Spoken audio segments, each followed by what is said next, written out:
All right. Well, out of fairness for the ones that have joined on time, why don't we get started? Part also because my introduction to this is not really the interesting part of today's meeting. I'm really excited to turn it over to Luca Torre, who will be doing the main presentation. I just wanted to contextualize a little bit the discussion for today, as Riga and I were just discussing. Microfinance has been one of those areas that has been really at the core of what the collective imaginary views as helpful types of impact investments, but also it has been one of the problematic areas if one is to analyze it from a lens of deep community empowerment and value creation versus value extraction. Let me just mute whoever came on there. Hi, can I mute this? I don't know. Okay, thank you. Yeah, I'll remind you if you can mute yourselves. That's easier on our end. Um, as I was saying, one of the lenses through which at Transform Finance we've been looking at the entire space of microfinance is really: are we creating value for these communities, or is it a palliative form of providing capital that does not really create internal value but can be extractive? We had been in particular, very concerned by the Compartamos IPO and the way in which value exited from those communities, right? Those proceeds have to come from somewhere. Last year, it was reported that Compartamos made some $350 million in profit, right? That means about $1 million a day that is being taken out of as a profit, not just as a repayment from the pockets of the folks that are really doing the work to lift themselves out of poverty. And there might be reasonable disagreements as to what the right amount of profit would be. But certainly, where the argument is the interest rates have to be so high because it's risky, because it's hard to service these loans. When you have $1 million of profit a day, chances are what is driving that price is not necessarily the cost of doing business, is the way of redistributing value away from the communities and towards the investors. And as we were looking at this, we saw that there are really two camps. There are the complete fans of microfinance, the ones that see it as the solution to a lot of problems, and the ones that are complete um, what do you call it, critics of it. And we shared in that Dropbox with the invite a few background materials that I think could do a good job of setting forth the two positions. And I was really excited to speak with Luca, who'll be doing the presentation today, about his take on microfinance. He comes from a very knowledgeable background, having worked on different sides of the issue, including with MFIs and including, if I'm correct, with the being involved with Compartamos, and who now co-leads GAWA Capital. And GAWA is really the first fund in this space that we came across that seemed to be very thoughtful about where the value is being created, what the next iteration of microfinance will be, what that should look like, both in terms of the products that are being offered and the way that it's organized at the fund level.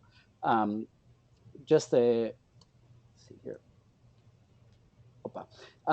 Couple of words of context about GAWA and why we thought this would be a great the GAWA Capital Fund would be a great lens to explore this issue. GAWA started in 2009 and currently advises two funds. That's 42 million euro asset under management. The first fund is completely invested and it's returned a large portion of the capital, net IRR of 6.9. The second fund, the Global Financial Inclusion launch, has $22 million and is still open to subscription. It's both debt and equity investments in MFIs, in financial institutions that target small and medium enterprises, and any company that promotes financial inclusion. Don't want to take up any more time from Luca, and would love to turn it over to him. He's prepared for us a really terrific presentation. As always, please feel free to jump in with any questions that you might have. We will also have some time at the end for direct questions to Luca or to any other conversation in the group. It would be great if this is more of a mutual discussion than just a one-way presentation. So please feel free to contribute. There is a chat function at the bottom towards the right where you can chat both to the whole group and to any of the individuals that are joining through the app. And also feel free to raise your flag. I believe the flag is towards the top right somewhere, or unmute yourself, or just let me know that you'd like to speak up. So with that, I will turn it over to Luca Torre, who's joining us from Madrid. Thank you so much for joining us late in the evening for you. I really appreciate having you here. Thanks, Luca. Thank you very much, Andrea. It is my pleasure to be here today and to share some thoughts. As you said, I would really love to make this interactive. I'm sure everybody here in this table, virtual table, has a lot to add. So please feel free to jump in. As Andrea said, I think I have a pretty unique perspective on the issue, because I've been very much involved in microfinance from both an operational standpoint. I've been worked for an MFI in India, but also having been involved in microfinance as an investment banker, and I was part of the team that brought Compartamos being a public company. And throughout the years, I have become actually much more critical about the sector, and specifically, I would say, about Banco Compartamos. But we were going to address these issues one by one. What I would like to speak to you today, these are the 6 main points, which is just going through some of, many books have been written about why microfinance is a really bad idea. Sorry, let me say again, why microcredit is a very bad idea. But I would like just to have a quick overview on some of the main and probably most important points. Then moving over into a real example, which is the Mexican market, and specifically talking a little bit about Compartamos. There I would be very happy to open it up for questions. If you have any specific theme that would like to further expand me on, I'd be very happy to do so. And then sharing, the third point is sharing what our perspective at GAWA Capital is of the microfinance sector, and how we translated this perspective into our investment process. We are really trying to do it right, and we want to improve also the way we're doing it. So very open as well to any suggestion you might have. I left the investment banking world now 7 years ago, to start to co-found together with my partner GAWA Capital, and I did so really because we wanted to do it right, and we hope to do so. Let's move to the first. Andrea, I think you need to give me control. No, here we go. Here we go, perfect. So, first of all, let me start. Microcredit has experienced an extraordinary success among development practitioners until 2006. Ironically, is the year of Mohamed Yunus got the Nobel Prize for Peace. Interesting, not for economics, but for peace. And until then, the microcredit sector has promoted itself really as a standalone solution to poverty reduction. All of us have heard the typical story of La Señora Maria that gets a $500 loans. She buys an oven, she makes cakes, she sells it, and then she starts employing more people. This was an easy story to tell and pretty overall convincing. But the issue is that created, in our view, some wrong expectation on what microfinance can really achieve. Then in 2007, some cracks on the microfinance sector started to appear, and specifically the IPO of Banco Compartamos was a kind of landmark moment, an important moment for this. And some criticism started to come in, and the industry wasn't really ready to address a lot of these concerns.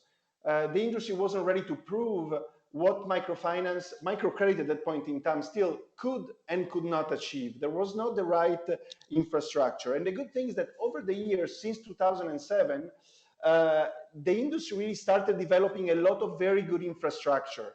And I'm talking about, social performance task force has been created, client protection principles and universal standards have developed. We're going to go through this in greater details later on, but these are all the tools that now can be used by investors to make the right investment, to take the right investment decisions. So that's really what I would like to address today. In terms of, there are two main criticisms that are given to, that are made to microfinance.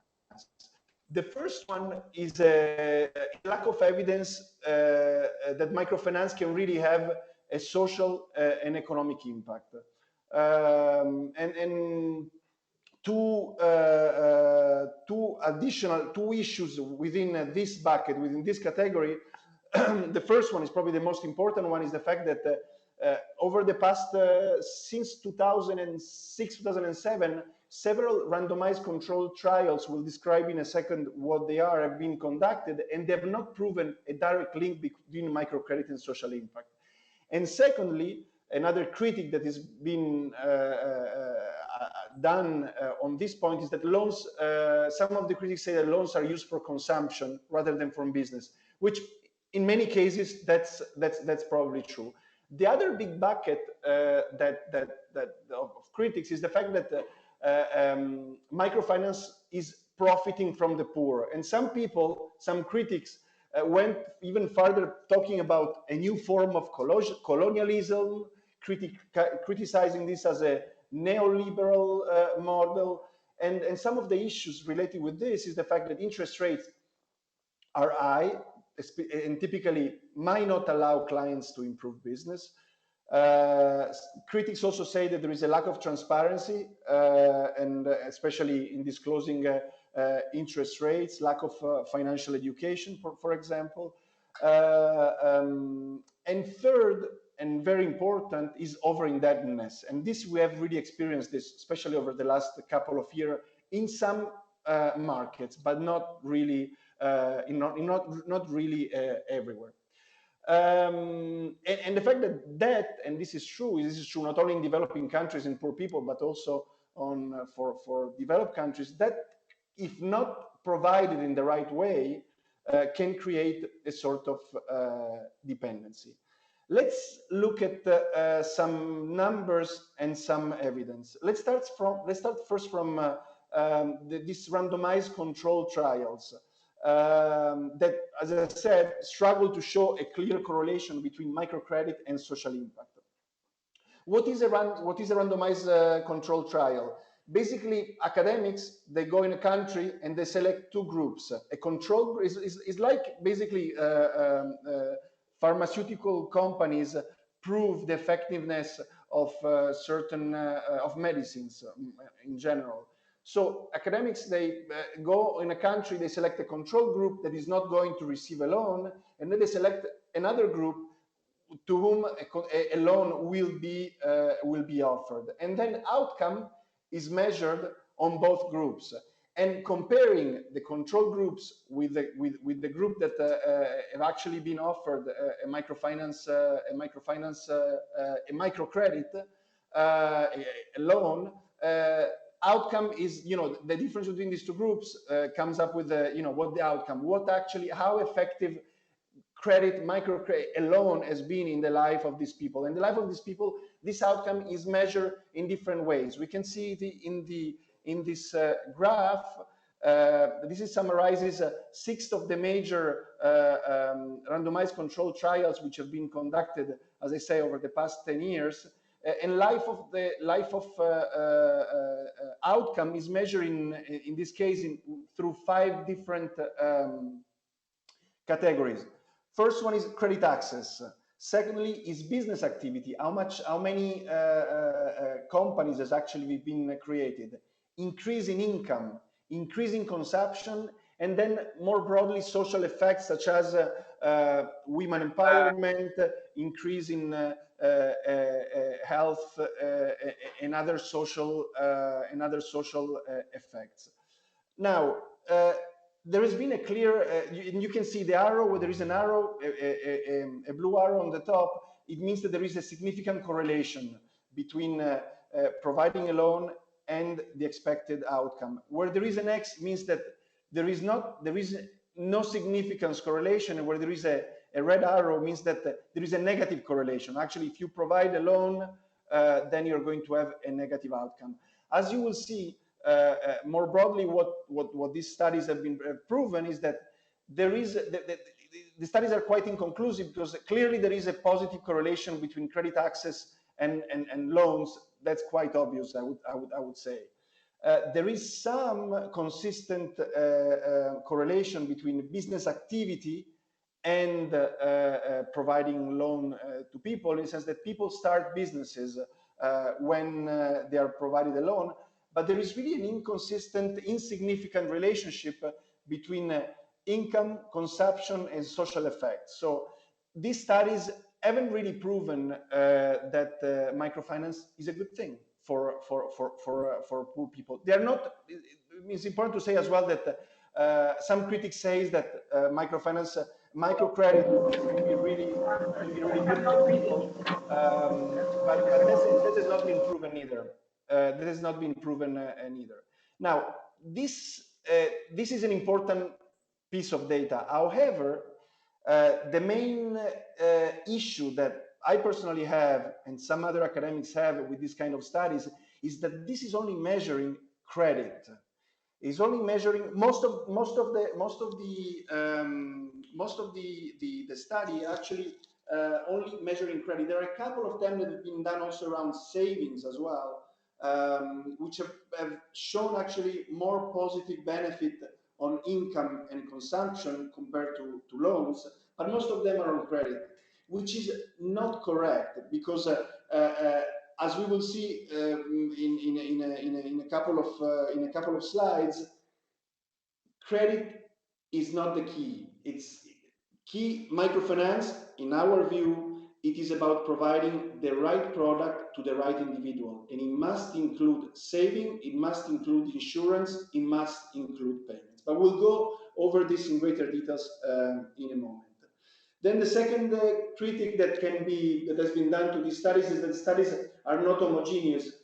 So, some of them, first of all, is very diverse geographical regions, very different microfinance institutions, very different products. So, drawing a conclusion, like the studies have not been conducted in the same way throughout the different countries. But I would say this is probably a minor point compared to the first one.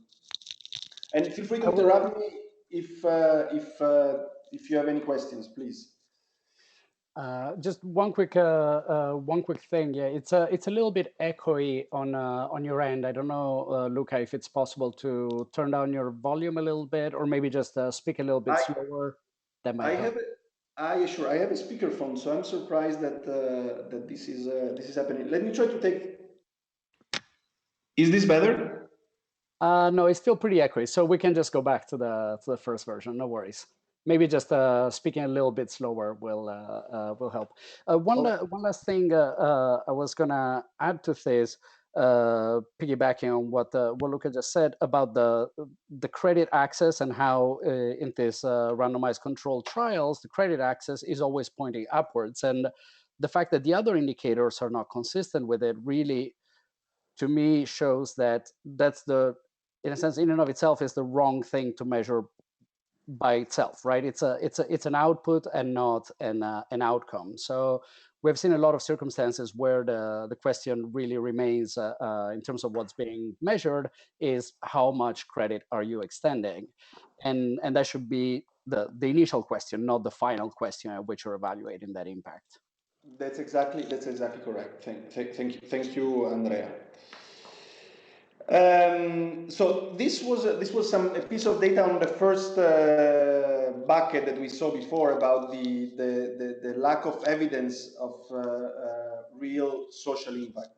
Now let's move to the second point. The other typical critic that is done to microfinance is interest rates are really high, and typically this hinder for people to really make best use out of the loans that they take. So here are some data from CGAP, which is part of the World Bank. And for those of you who don't have the presentation in front of you, it's just some data points around what interest yields are in different continents.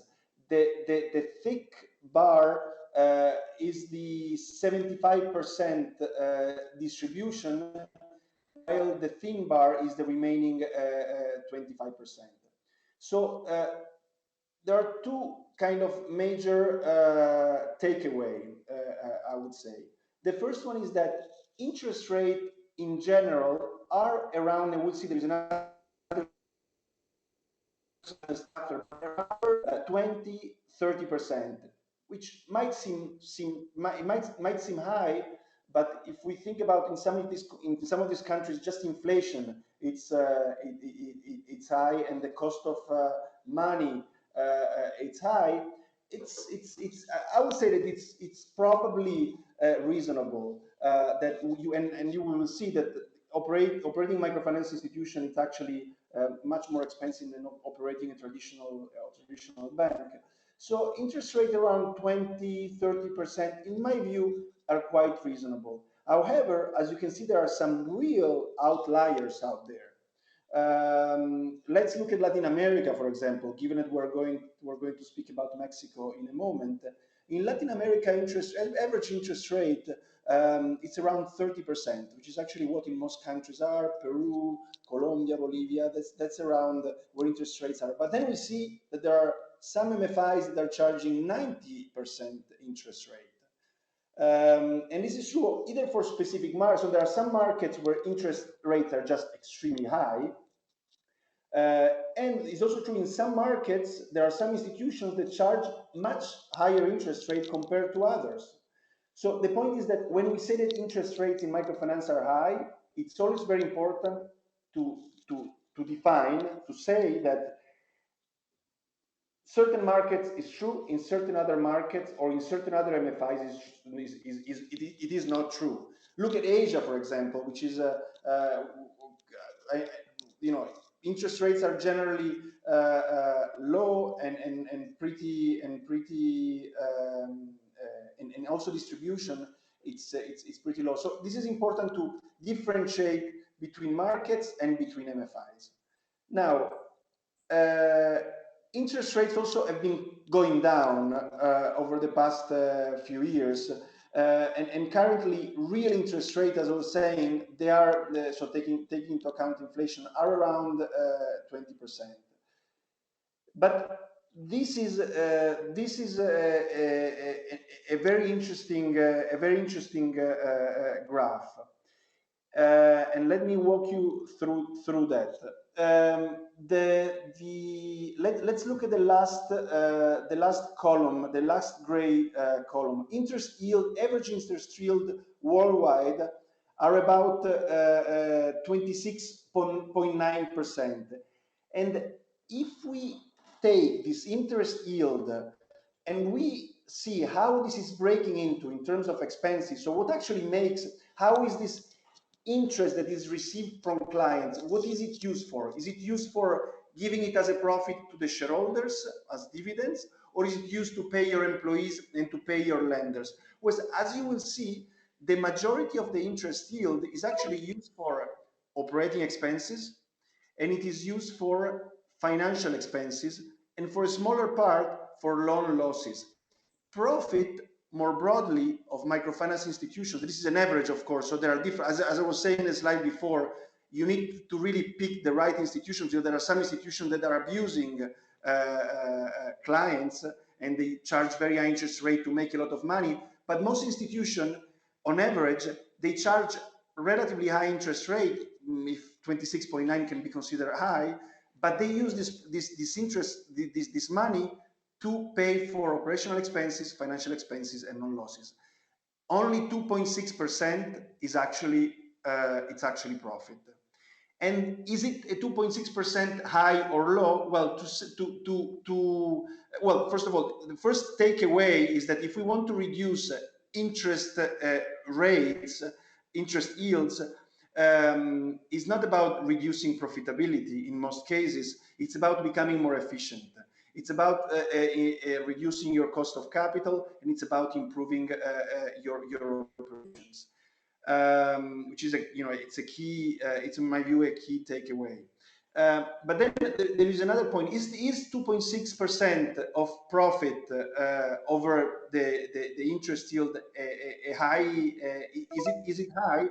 Well, this 2.6% can be more or less approximated to a return on assets, in a sense that this 2.6% is more on based on a portfolio, but assuming the portfolio is a good proxy of total assets, 2.6% we can say that is almost equivalent to return on assets. So a 2.6% return on assets is actually not very high, because banks, for example,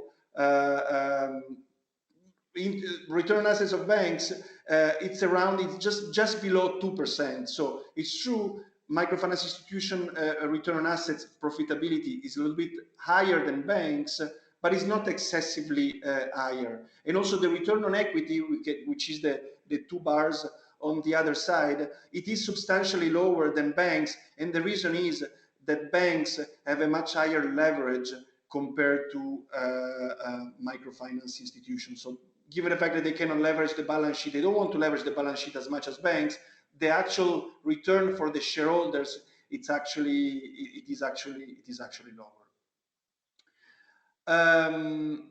Any questions on first of all, I hope you can hear me well and there is not too much echo. Any questions you might you have so far, especially on the data and on the the story? I'm going to unmute everyone for a moment to see if there are any questions, and then mute folks again just in case. So you're all off of mute if somebody wants to.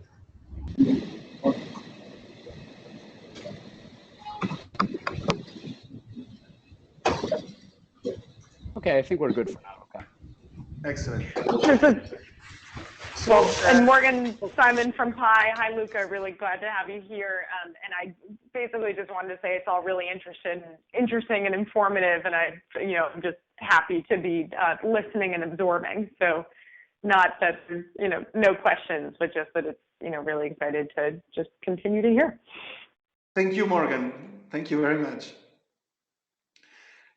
So moving forward, just to draw some conclusion on this section, is that while criticism primarily focused on the social impact from microcredit, which this might have been true in 2005, 2006 when Compartamos went public, the industry now has evolved, and we're now talking about access to finance, financial inclusion, which include a wide range of products, include saving, payments, and remittances. So really, all the studies that have been conducted around microcredit, in my view, they are a little bit outdated. We're trying to evaluate whether or not a model is or not effective, but we're evaluating the wrong model. We're asking, as Andrea said before, we have been asking the wrong question.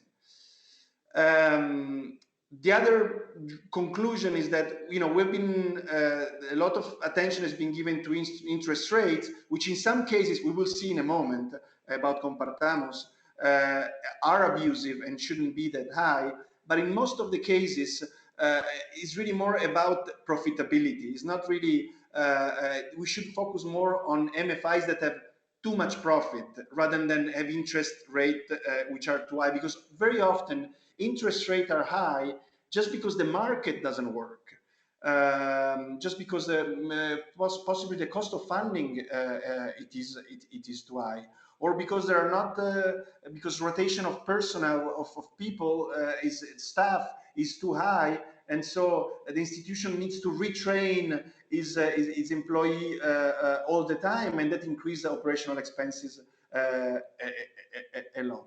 And the other aspect, which is absolutely, there is no forgiven, is the lack of transparency. And this, in my view, should be addressed through regulation and financial education. We'll talk about regulation in a moment, talking also about the Mexican market. Luca, before you move on to the next slide, could I ask you, or to the next point, could I actually to expand a little bit on this notion that a broader range of products that include savings, remittances, etc., is superior to a provision just of credit? Yeah, if you don't mind, I'm going to touch upon that just a little bit further on in the presentation when I'm going to go through a little bit what our view is, because our view is exactly what you're saying. We should really look at offering good products, a good range of financial products to people. So Luis raised the flag. So thank you, Luca. Just a quick question: are there any studies on why the interest rates are so different across regions? Is there a true justification, or is just the ability of certain players in certain markets to influence their local environment? I haven't seen any cross-country studies, but based on my experience, you know what, Luis, I think that fits very well with our next section, because, for example, Mexico is a great example where you have one big player which is charging 100% plus interest rate, and is having an ROA which has been well above 10% for many years, compartamos, and there's been a lot of other institutions which are just struggling to survive, and they cannot cope with even if they charge so much interest rate, they are very profitable. But the cross-country is on which countries charge more and which country charge less. I really haven't seen it. I can speak to you about my experience. Mexico is a bad case, but in Latin America, most countries interest rates are overall quite in line. So we're talking about 20, 30, in some cases maybe 35%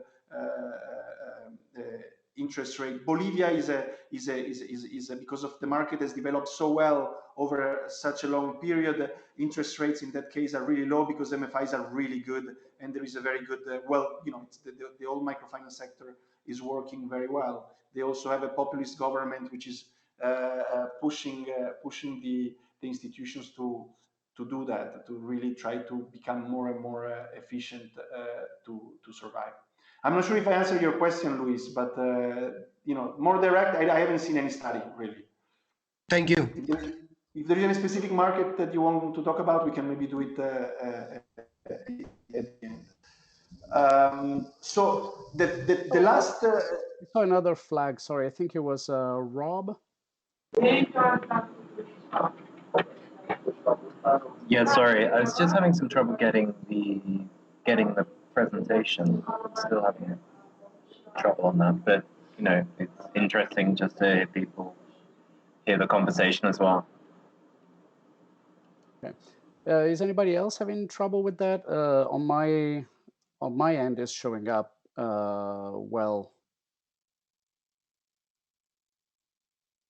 Okay. Okay. The third point is the fact that bad practices exist in many places, but they really don't represent the majority. They are the ones that typically go into the into the newspaper, and the journalists write articles about. but the majority, I don't want to say the vast majority, but the majority of the industry really, it's typically, in my view, it's typically trying to do the right thing. It's true, balancing double bottom line, it's difficult to manage. Not only microfinance, it's difficult to manage in any business, really. How do you balance profit and social impact? But overall, I think the industry, as I said at the beginning, is building the right infrastructures to really allow any player who wants to do the right thing to really develop the right practices. Now, let's move to Mexico. Let's fly to Mexico. So let's see what was in how was the Mexican market in 2000 and in 2006. And these are numbers that I've taken from the mixed market. So can be right, can be wrong, but it's really the best proxy for how the market is. So interest yield in Mexico were clearly very high. Here, this is an average. So the average interest yield, which is a bit different than interest rate. Interest yield is more about net income, financial income divided by loan portfolio. So it's not exactly what the interest rate, the APR interest rate that the institution is charging, but it could be a good proxy. Well, the average in Mexico in 2006 was, for example, almost 64%, while in Peru, which I took just as a comparison, was almost half of what Mexico.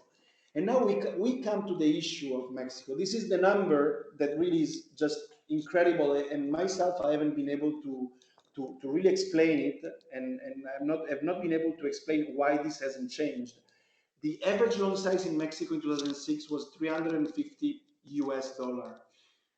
It's an extremely low amount. It's a 4% median. It's a 4%.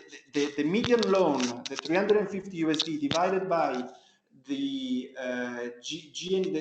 GNE per capita is only 4%. This means that it is really low loan. And somebody, those who want to tell you the good side of the story might tell you, because we really go into the poorest of the poor, and so we really give small loans.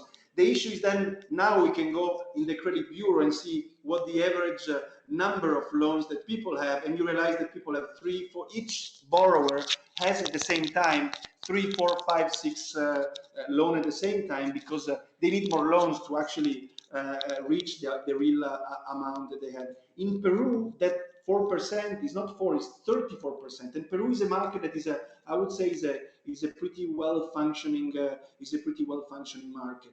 Now, having such a small loan amount causes all the other issues, because if you have very small loan amount, while the loan is small, the operating cost to serve a certain and then collecting the loan, so having a loan officer that come to your place and collect the money is actually the same, is a fixed cost. So that's why operating costs in Mexico, and you can see in the next bullet points, are on average 52.4%. They're really, really, really high. And that's the reason, because in Mexico, in 2006, we will see that this hasn't changed much, MFIs were not able, they didn't have the right underwriting methodology, credit analysis methodology to provide the right loan size to the right individual. In my view, what I've seen is just, given that I cannot really assess how much you can, how much you need really, and how much you can repay, I'm going to give you a small loan. At least if you're not going to repay, it's small, and I'm not going to lose too much money. The issue is that the market is very dysfunctional. So as I was saying, having a small loan size implies having very high operational costs and having very high interest. I think that Mexico now is probably the last market which basically doesn't have any individual loans. Everything is group loan, group lending under group lending methodology. Shall I explain what the difference between individual and group? No, I guess that's probably Andrea. Yes. I just want to jump in a moment on what you just explained, Luca. It's fascinating. I hadn't come across this issue before, but it does seem to tie into the notion of that again, community-centered approach versus investor-centered approach, whereby the size of the loan, if I'm understanding you correctly, is not determined in that early example by the actual needs of the borrowers. It's determined by the risk profile that the investor, in this case the institution, is taking. That's absolutely correct. That's what I was saying. We'll see it after, but our view of microfinance and financial inclusion is about investing in those institutions that give the right product to the right people. And right product means and ensuring that the loan is actually used for the right purpose, or if it's not a loan, it has to be a saving product, or if it's not a saving product, it has to be an insurance product, etc., etc., etc., etc. Absolutely correct. There is in Mexico, there still is, unfortunately, a complete lack. If we want, some people call it customer centricity. Really, the products are not tailored to what clients really need. And another example is what I was going to say, which is group lending. All of it is group lending, when in fact in Mexico, which is such a developed market, developed in a sense that the economy is certainly more developed than in Bolivia, for example. It should have much more individual lending methodology, where the microfinance institutions, they would give a loan to individual for specific purposes instead of giving it to a group and having to rely on the solidarity, on the guarantee that is provided by the group. And so the issue in Mexico is that product. So in 2006, there was absolutely lack of availability of saving products and insurance, except from some really basic insurance such as life insurance, which is it's really probably the most basic type of insurance. At that point in time, there were no credit bureaus. It was a very oligopolistic market. Well, it was an oligopolistic market. It was not as much as now, but there was one big player, which was Compartamos, and then there was relatively high penetration in the south, and relatively lower penetration in the north. Now, in this environment, Compartamos has been extremely successful. Just very briefly, for those who don't know Compartamos started as an NGO in 1990, and then it converted into a for-profit MFI, where the NGO Acción, which is another NGO, IFC, and the management were the shareholders. And then it was financially very successful. It had an ROA at that point in time of 22.7% and 50%. And he had about 275 million of portfolio, and they were charging very high interest rate. Now, the IPO 2007, which I was lucky to experience, was a very successful IPO. It was like back in Credit Suisse, we couldn't believe it. There were 13 times, the shares were 13.5 times oversubscribed. So it means the demand compared to the supply of shares was 13 times, well, the demand was 13.5 times over the supply. And as a result, they managed to achieve a very high valuation. And the hope, everybody said, including some major think tanks such as SIGAP, the hope was that this would spur competition, attract investments to hopefully reduce the operating cost and increase product diversification, develop savings, those things would have happened. And now let's see what happened. What's the situation in 2014? 2014 interest rates are still very high. In Peru went down, and in Mexico stayed the same. Loan size increased very, very little. And so the key issue hasn't changed. Again, right product is not given to the right client.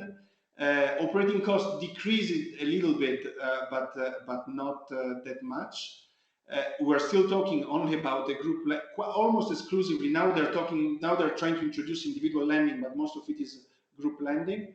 And still, this is the most incredible thing, is that still there is a complete lack of availability of saving products. Compartamos has been a bank since 2006, and they launched their first saving product last year. And I don't understand how this is possible. Having an ROA of now 12%. So this is just this is an issue, I think. Why some of that profit has not been reinvested to really offer saving and better insurance products to the Mexican poor. Luca, Now, yes. Let me ask one more question on that, and if I could also ask you, I had a couple of comments here to speak a little bit slower. It's a lot of content that might be relatively new to some of the folks here. One question based on your last point about the reinvestment of the profits, if I'm understanding it correctly. So the issue is not necessarily also just how profitable some of these entities are, but what gets done with the profit. And over the last 8 years since the IPO, am I understanding correctly, your position is that they should have reinvested some of those proceeds in order to develop additional and complementary products. And I will note also that Morgan had raised their flag and she's now unmuted. Great. Yeah, I think you'd mentioned at one point, Luca, and wanted to make sure I have this correct as well, that even with the savings product that they'd launched, that you weren't allowed access to the savings product unless you had a loan. So sort of forcing people, ideally, right, you'd want it the other way around, that you'd start with savings and then have additional access to loans. And then I am curious on Andrea's question of, I think one of the potentially redeeming factors of the Compartamos IPO was the hope that at least, Acción, which made 137 times their money, that at least it was a nonprofit, right, dedicated to microfinance globally, and that hopefully then, what happened to those resources?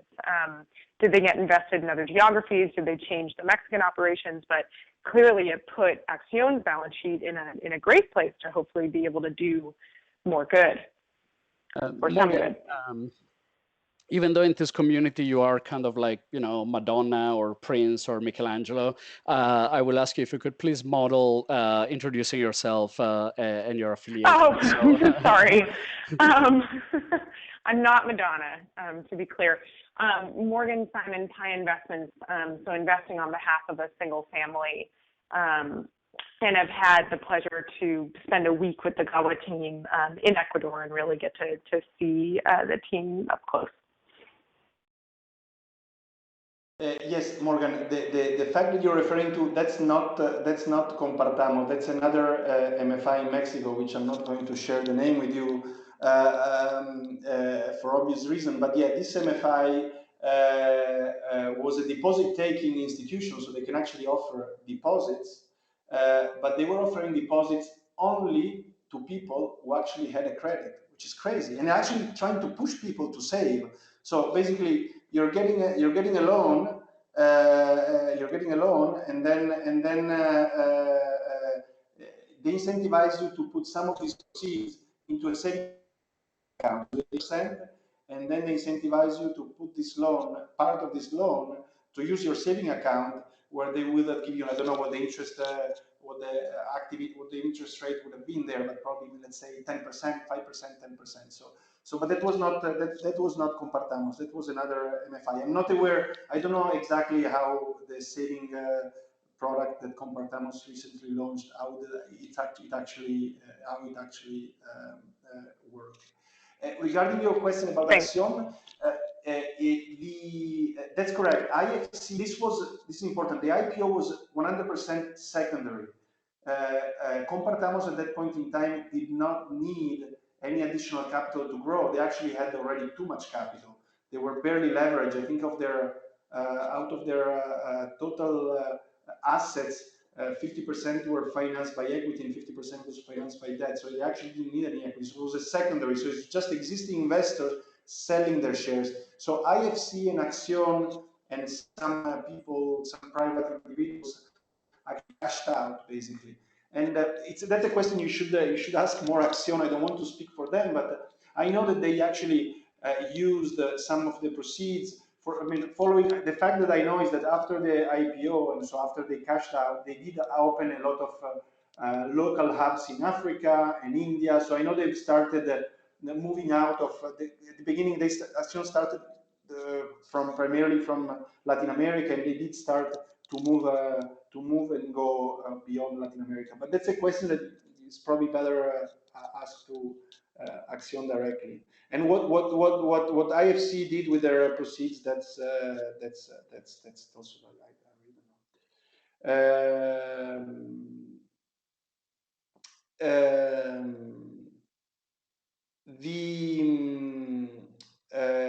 Okay, so this is another interesting part that from 2006 to 2014, Compartamos further increased its market share. So 27% in 2006, and now they have a 47% market share, and over-indebtedness is more and more prevalent into more broadly into Mexico. Having been there recently, having spoken to credit bureaus and different players, over-indebtedness, it is an issue. What should be done to the Mexican market? I don't know, but certainly if the market didn't work, if market forces, as we hoped, didn't work, probably a good regulation should probably try to address some of the issues. Okay, any question? I know we're running a little bit out of time, but I'll try to be a little bit. I think the next section is going to go a little bit faster. So, okay, I'm going to move forward. Hold on, now I see a flag here from Stuart. Hi, Stuart. If you could also please introduce yourself, that'd be great.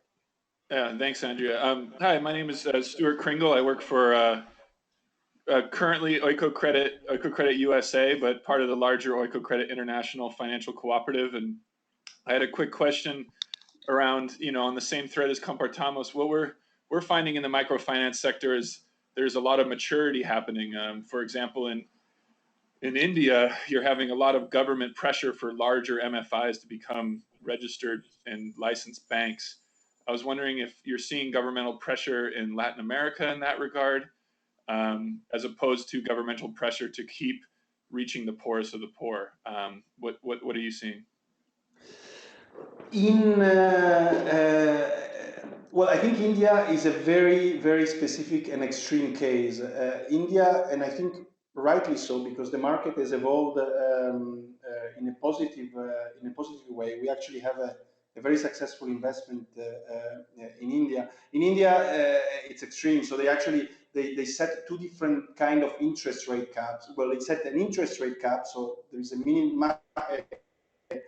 maximum currently is 26%, but they also set a margin cap. So it's basically capping what your operational expenses really should be. So that's a force to actually make yourself more efficient. And despite that, microfinance sector is growing in a very healthy manner throughout India. I'm not seeing the same kind of regulatory pressure, certainly not in Mexico. And there are some countries where certainly regulation is there and government pressure is there.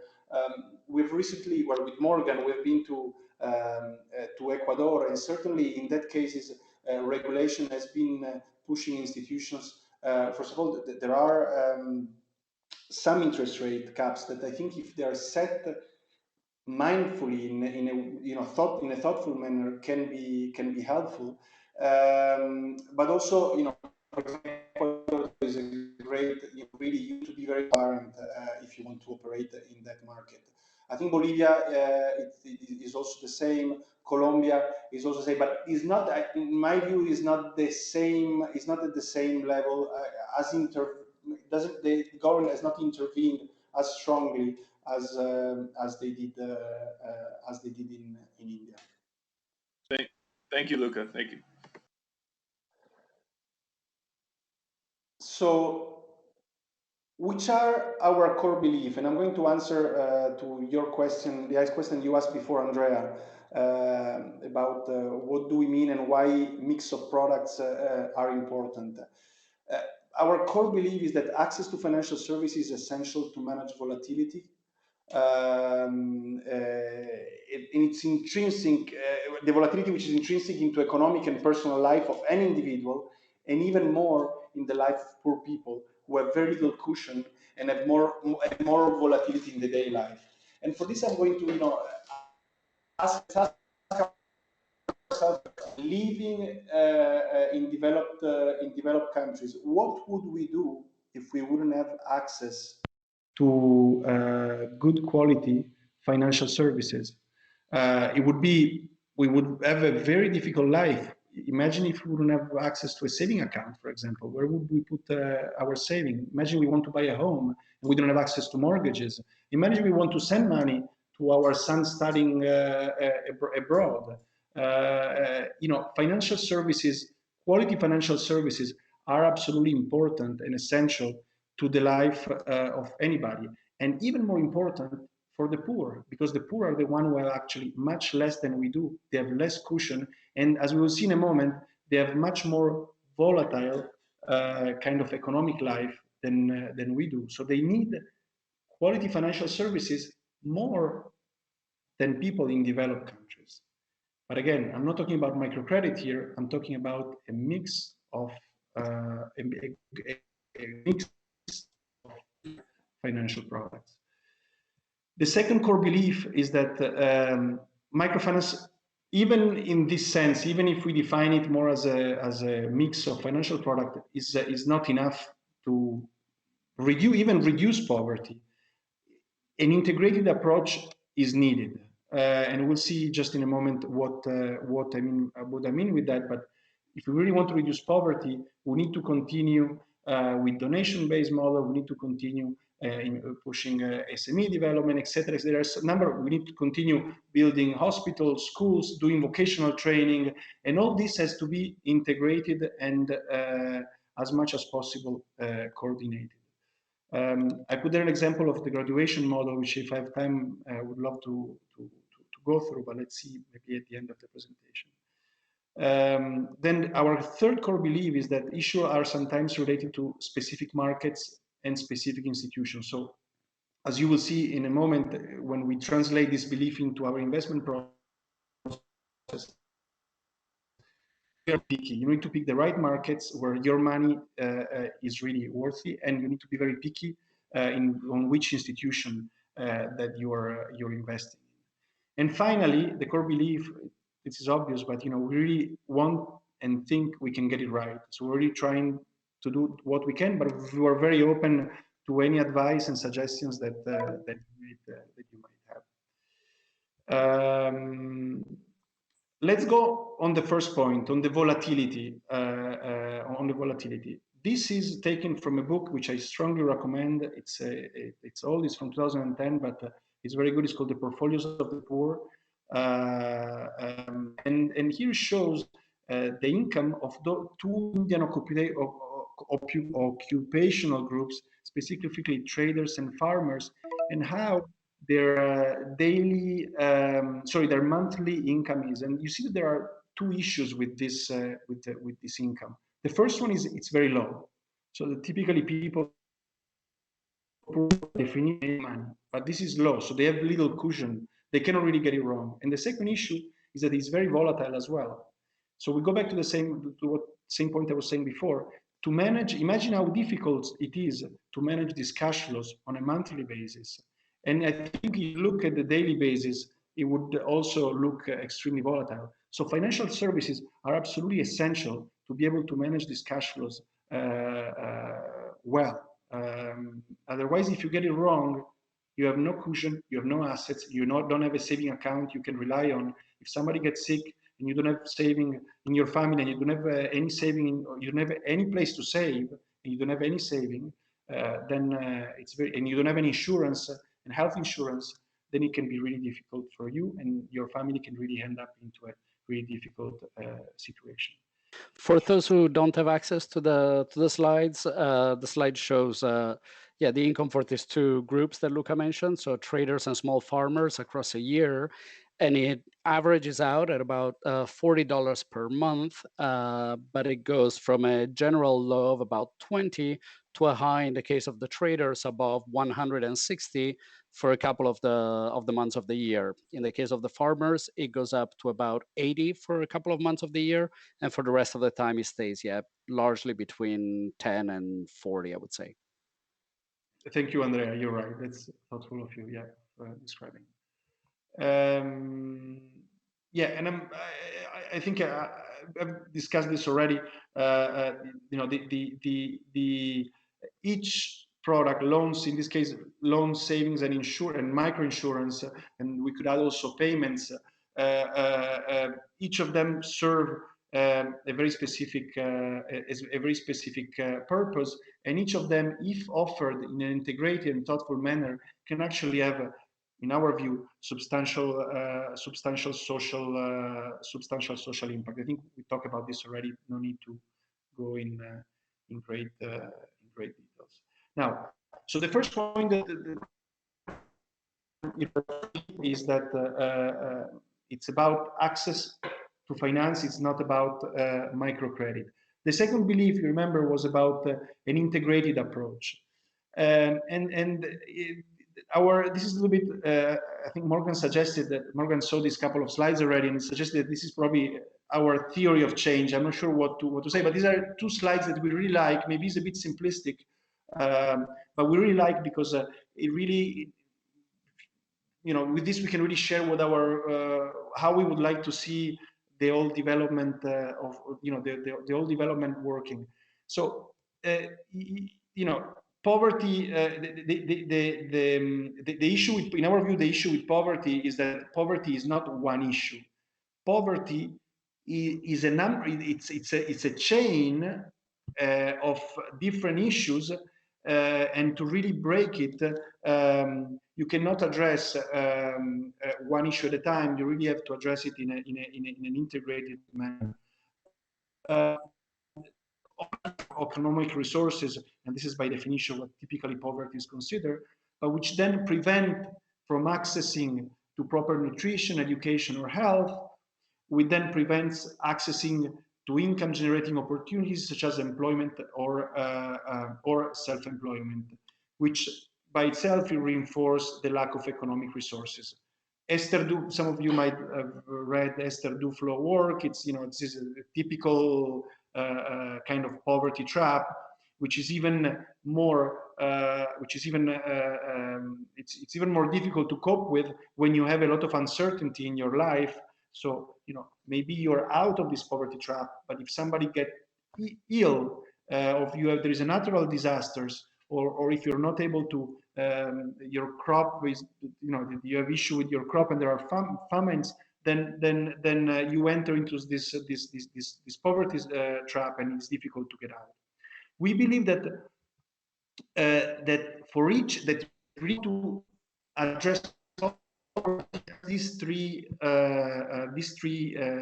rings of the chain. The first one is the lack of income. The economic resources can and should be addressed with just the traditional economic aid, donations of foods, of other basic goods, emergency interventions, etc., etc., etc. This is what the typical philanthropy and donation-based model do. The second one is what we call infrastructure building, which is about housing, schools, training, health centers, clean water, electricity. And this can be done, sometimes it's done through donation models, sometimes it can be done also through market-based approach, which here are called impact investing. But just these two, addressing just these two rings of the chain, in our view, is not enough to really break this circle of poverty. There is a third aspect. Here I call it, maybe improperly, access to financial services, but here is really about how can we help provide poor people with a sustainable life, sustainable economic life. Can really help them. can help by providing those loans to the to micro entrepreneurs, and that can certainly have a positive effect. Or providing savings, providing insurance, because here in this bucket also falls the uncertainty that we talked before. So if someone in your family gets sick and you have health insurance, then you don't fall into the poverty, into this circle, this poverty trap. So this is just to put in context that access to financial services for us is one tool within a much wider range of tools. Is far from being the silver bullet, but can be. But it's important. If it's not there, this poverty trap cannot really be broken and solved. So, any questions?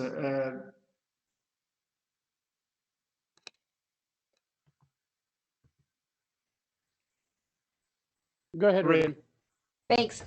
Thank you so much for this presentation. I just had a quick question about, you mentioned at the beginning, and you might be getting to it, so that's fine, but around financial education and how that factors in. Absolutely, financial education is absolutely essential, and well, with Morgan, you can tell when we were in Ecuador, an institution that then we have invested in. There are probably institutions that does financial education. I never seen like an institution focusing as much as financial education on as much as the one that we visited. Financial education is key, is absolutely key. Why? For a very simple reason, that you can offer the best product that is targeted to that client, but that client needs to understand that specific product.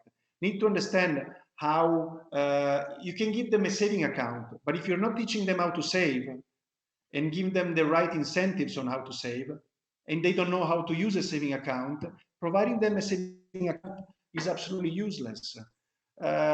If you give them a loan as a working capital for their businesses, but they don't really know how to use the loan and what's in their best interest, how much they should repay, how much they should. It's really, I would say that the financial education is something which is really key throughout so what we want to call it, the financial inclusion value chain. It's absolutely important, and it's something that, as you will see, we very much look forward. We look for in institutions that we typically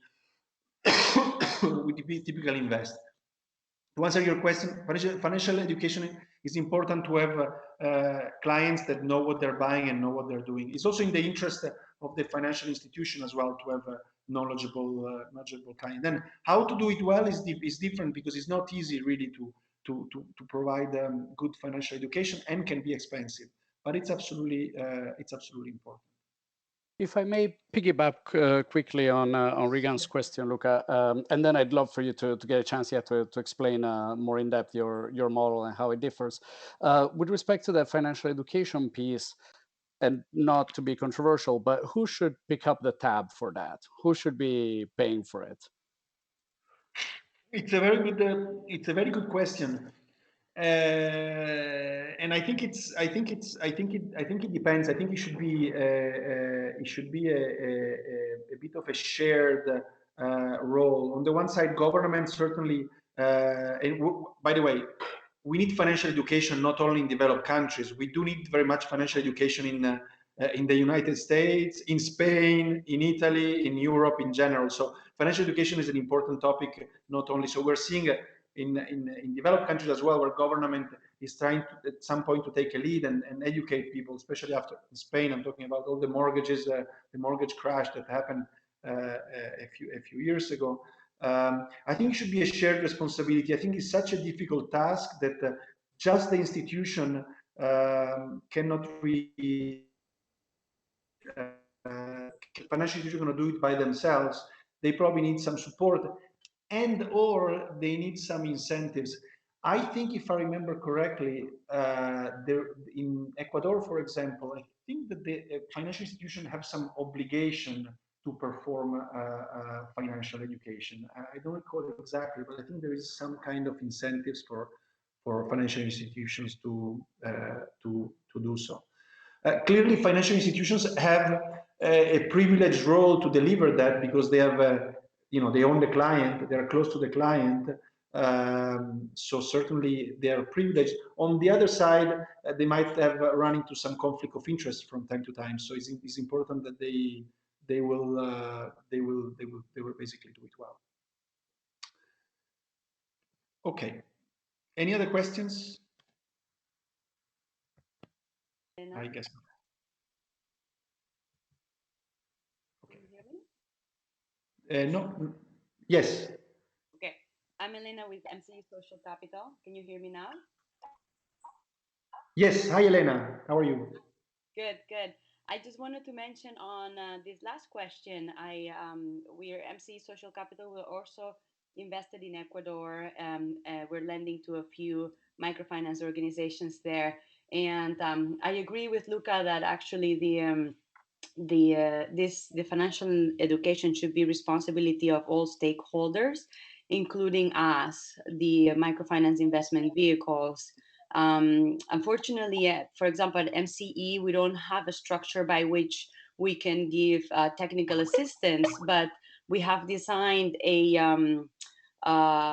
I don't know if you want to call it like a structure by which we, in some organizations, we give them discounted a little bit of the break on the interest rates, and then they can use those savings to hire specialists to develop financial education modules. In this case, in Ecuador, for example, we've done it with Freedom from Hunger.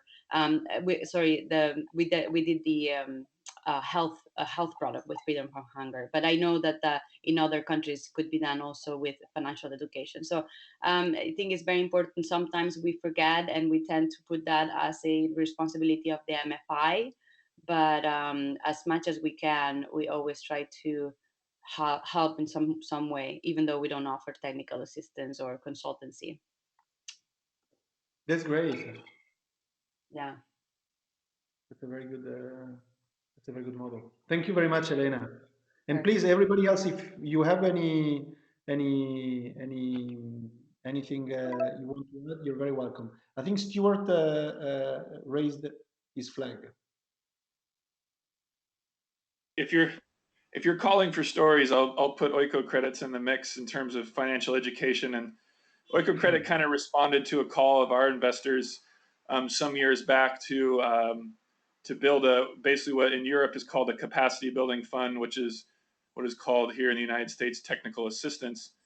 And so we put aside basically what is grant dollars into a pool that is then used for basically women's empowerment, technical assistance within the microfinance institution to help their clients be stronger. Also, we are using those capacity building funds to help train our microfinance partners in social performance management. I don't want to throw around too much jargon here, but after Orca Credit is celebrating 40 years in the industry, and it's great that across the board now people are thinking about the added value to the financial transaction. And so it's just really encouraging to hear another partner in the field thinking that way. And for anybody that would like more information on our capacity building funds and how we go about doing that, maybe case studies, so on and so forth, please feel free to contact me after the presentation is done. We have a few marketing materials around specifically case studies and how Oiko Credit goes about using that capacity building in the field. Yeah, I actually will, Stuart, myself, because as you will see just in a couple of slides, one of the way we would like to improve and we think we can improve is exactly about doing that. We would love for our next fund or in the future to really raise a TA, some kind of TA money, so that I think it integrates very well. Once you do, well, I'm going to go through now the way we perform social performance management, but once you due diligence, you highlight which are some of the key issues within a specific institution. Ideally, it would be great to actually spend some money. You're in the best position to actually not only offer advice, but also actually helping implementing some of those changing. So it's would love to chat offline Sure. after. It would be great. Great. And I see, Luca, we have about 15 minutes left, and Yeah, then I know. why don't you take us a little bit through the actual model for GAWA and Yeah. some of your distinguishing factors there? I think the good thing is that the next couple of slides can there is a lot of details which I can actually skip. So, and then if there is anybody that wants to know more, very happy to catch up after this webinar. So those beliefs, those core beliefs, have been translated. We try to translate them as much as possible into our throughout our investment process. So how we did this, and I'm going to go a bit more in details in all of these in these buckets if I have time. First one is origination. We select markets with well-functioning microfinance sector. We're not investing in Mexico, just for example. There are other countries that maybe they're not as bad as Mexico, but they're also quite dysfunctional. We want to be in markets where there is not over indebtedness. We want to be in markets where there is a population, where there are access to good professionals. We'll see in a moment what our some specific pointers we look for when we look for MFIs. And we select the MFIs which meet our social performance criteria. Then due diligence, we use what I think is probably the state-of-the-art due diligence tool, which is a tool called SPI4, developed by Cerise, which we'll see in a second what it is. But basically, it is probably the best tool to really try to assess the social performance management of a specific MFI. And the due diligence lasts typically for 10 days, 2 weeks, both, of course, to look at this is both a financial and social due diligence, but the social component and social questions are a good part of the whole due diligence process. One thing I forgot to mention about the origination is that I'll go. So origination, due diligence, documentation. We typically try to introduce social covenants. So through the due diligence process, we typically identify which are the areas in the social performance management which needs improvement, and we document that into the loan and shareholder agreements. So if an institution is not very good in terms of governance, for example, because they don't have a specific skills at the board level, then we put it in the loan agreement or in the shareholder agreement that by a certain day they do need to address this issue. And then we do monitor and report social covenants and social performance more broadly throughout the life of the investments. We do that by we have 25 social metrics which are pretty objectives, which we monitor on a quarterly basis.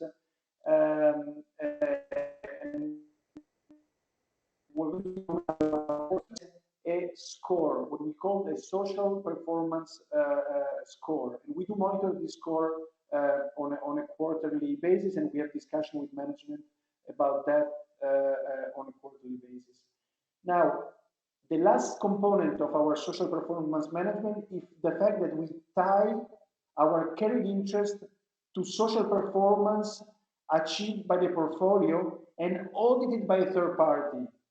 How do we measure social performance of the portfolio? Through the 25 metrics that I just mentioned before. So if the portfolio performs well from a social perspective, we as manager are going to make more money. If it doesn't perform very well, we're going to make less money. Personally, I think as a human being, I didn't really need this monetary incentive to be sure that that we'll try to maximize social impact, but we thought it was a good way of walking the talk, really. And yeah, for summarize objective. Yeah. Sorry, Luca, I was just saying, for those who may or may not have been on our last webinar, it was precisely on this issue of tying the returns to the fund manager to the achievement of the social impact, whatever the thesis might be for a specific fund. And I'm delighted to see that you're doing this. It was one of the very few examples that we had seen of somebody doing it, in particular with a third party auditor, so with a good predetermined set of what those goals might be, and with an external evaluation of whether that's the case. Third-party auditor selected by the investors, by the way. We do not select the third-party auditors. Great. Now, two things, Luca. Your voice is going out a little bit again from... I think is this better now? Yes, that's a lot better. Thank you. That was on the wrong place. One last thing, without sidetracking you, but that ties into the prior conversation. What happens to the portion of your carry that you don't gain through through achieving that impact result? Shall I tell you what we wish we did, or what it actually, or what we actually? Unfortunately, that portion of the carry that we would not make, because we're not going to make. I mean, we're not socially. You will see, we're not going to build a perfect portfolio. Unfortunately, we won't be able to do so. So whatever we don't make, it goes back to the investors. So it means we're to make our less. We're going to make less money ourselves as managers, and invest. That goes to the investors. What we wished we would have done is to use that carried interest, that portion that we will not make, for some social purpose, some social goal. And unfortunately, we didn't think. Very honestly, we didn't think about it. But now it's set in stone. It's in the prospectus, and we cannot really change it, unfortunately. But we wish we would have done that.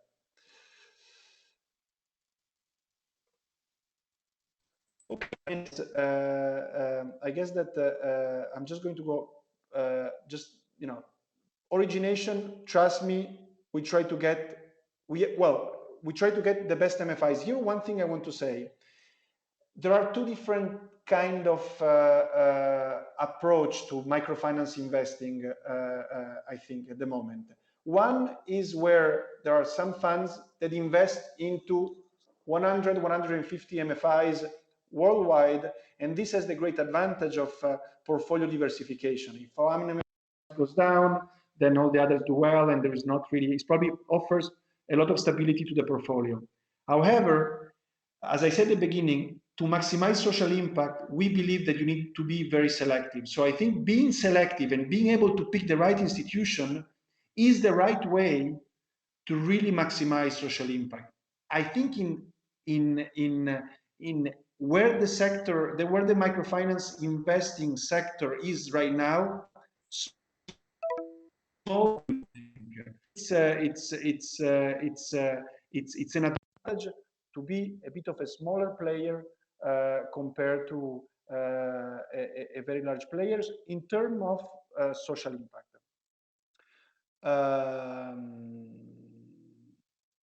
So somebody raised the, I don't know if somebody wants to say something, or. There was a chat message from Regan saying, yeah, that, well, Regan, why don't you say it in your words? Okay. I agree entirely. I was just suggesting that, you mentioned that the portion of return you wished you had made a recommendation to attribute it in some way to ameliorate the social impact. And it's not too late to still make a recommendation to investors, should that situation arise, to allocate then that portion of their return to either affiliated nonprofits or other purposes. I mean, it's obviously great when it's all tied in a nice bow and it's built into the program, but I think we can still make a big difference by having that intentionality and that communication happen throughout the chain of affiliated parties, I guess. That's a great suggestion, Reagan. Absolutely, absolutely. I think it's great. I think it's great. And maybe we could even suggest we can provide some suggestion on where they should invest it to help them navigate. I think it's a very good. We'll certainly follow that. I think it's a very good point. So anyway, origination, we pick good institution, and I think being small allow us to really pick the best, and we're not forced to invest, to throw our cash out of the door. We can really pick the best. This is, I would say, the key message, given we don't have much time. Then due diligence, as I say, we use an SPI4 methodology. It's an assessment tool with more than 500 questions, and we do a lot of work before doing the on-site due diligence. We ask a lot of documents and questionnaires, and then we go on site to really verify the answers, and asking a lot of people, including a lot of clients, about the social performance management of the institution. To go a bit more in details, I'm very happy to connect with any of you that want to know more, maybe later on the details. But this is basically to assess how well the institution follows the universal standards. So how well define and monitor social goals, how much the institution is committed to social goals, how good are the products, how the clients are treated responsibly, and how employees are treated responsibly, and how the institution is balancing social and financial performance. And then during the due diligence, we also fill up the social scorecard that I mentioned before. Those 25 metrics, which I'm very happy to discuss in greater details, have different buckets. One of them, social responsible, another one is focused on unbanked clients, and each of these buckets have different weights, which are basically goes along with what our beliefs are. So we want to incentivize, we put more weight, for example, on treating clients responsibly. We want to avoid, we want to avoid institutions that don't do well on that metrics. We want a wide range of products, etc., etc., etc. One important thing is that each institution is going to have a score between 0 to 1, and then what we do, well, I'll go through this later. Documentation. This is an example we could go through, but this is a real example of a recent loan agreement, of a covenant that we inserted in the loan agreement to really address some of the issues that have been identified in the previous phase. And it's pretty tangible thing here, for example, of clients compliant resolution by adding a more formal process, which would include a hotline for clients. So it's something which is really reviewing the application of progress out of poverty index. So it's really, we try to make it as tangible as possible to really sure that then we can monitor this and push the institution and not only, sorry Morgan, this is I'm taking it from you. You told me this, from measuring into managing. Really, that's what we're trying to do. We're trying to manage social performance instead of just measuring. And then we monitor it through these 25 metrics that I mentioned, and we report it on a quarterly basis. Our investors don't receive only the number of women, or they don't receive only the number of clients living in rural areas. They don't receive, this is really more details. So it is about how the social impact score is evolving, how the overall portfolio is evolving, and there are typically some key comments explaining why the impact score has gone up, why the impact score has gone down. I wish I had more time to give more details, but we're already very much running out of time. And then last point is the carried interest that we already went through. If you want to understand how it really works, very happy, shoot me an email and we can discuss this. Later on. But basically, just very briefly, the social impact score we calculated at the beginning of the investment, and then we monitor it on a quarterly basis, and then at the end of the life of the investment, we have it audited by a third party. So the third party will say if this institution has a social impact score between 0 and 1, and then we do an average of all the audited social impact scores, and then on this, we do calculate our final carried interest, the performance fee. As I said, I don't have much time, unfortunately, but happy to how we exactly do this. This is something I really would like to go through because it's important, and then I'm done. You know, what we would like to do better. We really would like the dream. I wish I had more time on this, but the dream is really how can we integrate our work with the other rings of the chain. There is something which is really, I think is a great model, which is the graduation model. But how can we ensure that poor people not only receive a loan or a financial product, but also are given, for example, on a donation basis, some assets.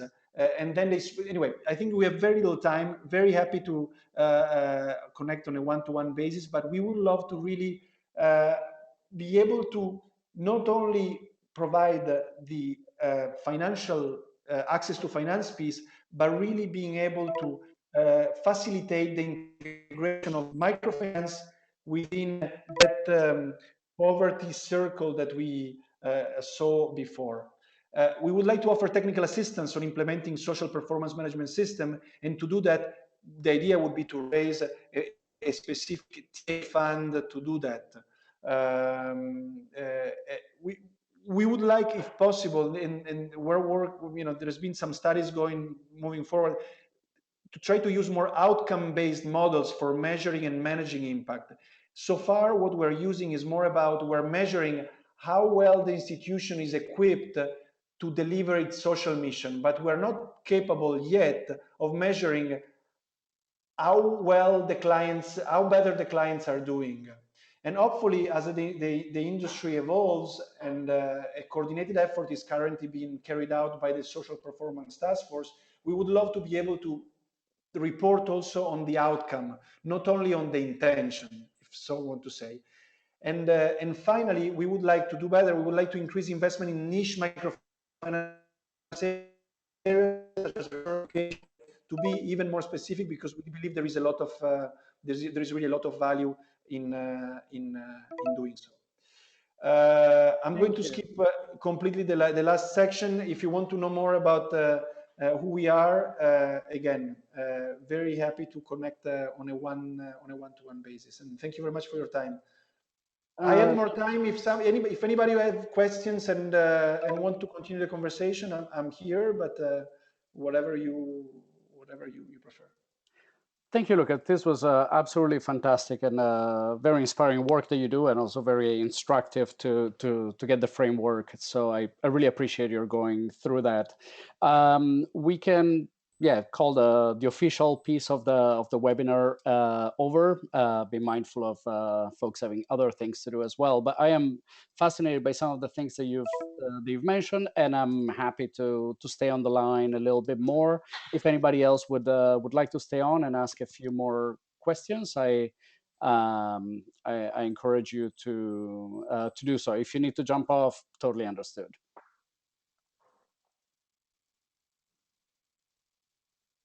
Yes, of course. Yes, Reagan. We'll do. Okay. All right. Thank you. And let's see here. There was something in the chat. Okay. Yeah. Great. So I will mention a couple of things. One of my particular interests, and thanks again for those that are willing to stay on a few more minutes as availability permits. As some of you know, a lot of the work that we've been doing recently at Transform Finance is around the creation of this floor and ladder approaches to managing the impact.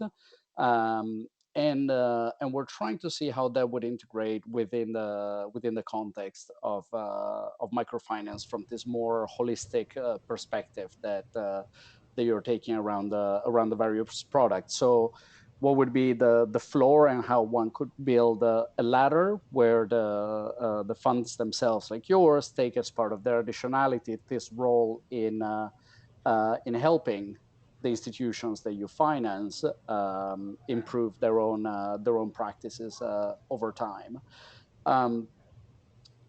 That's the one thing that I think might be a much broader conversation, or longer rather conversation, that we can have offline. I also wanted to leave an opportunity there if there was